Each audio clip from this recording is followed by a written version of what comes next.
sexual assault, waterboarding, tasered while handcuffed, beating while handcuffed, constitutional violation after constitutional violation. Ag assault, count 1 would be the order of this court to serve 20 years in the custody of the Mississippi Department of Corrections. Count 2, burglary, would be the order of this court to serve 20 years in the custody of the Mississippi Department of Corrections. Well, in Mississippi, 2 out of the 6 former deputies are facing sentencing today for torturing 2 black men last year. So far, a federal judge sentenced Hunter Elwood to 20 years in prison. Jeffrey Middleton will be sentenced this afternoon.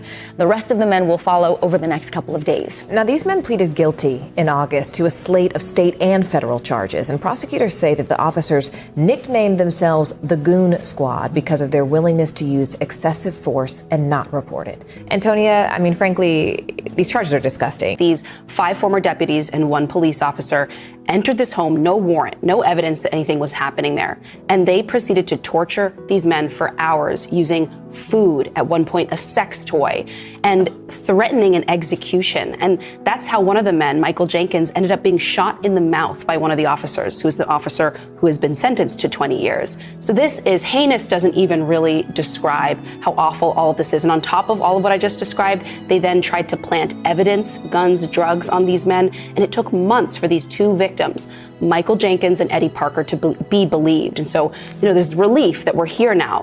But there's another world in which that actually wouldn't have been the case. Rankin County Sheriff Brian Bailey is listed as well.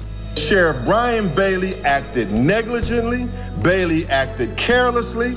Bailey was reckless with deliberate indifference to the safety and constitutional rights of the plaintiff.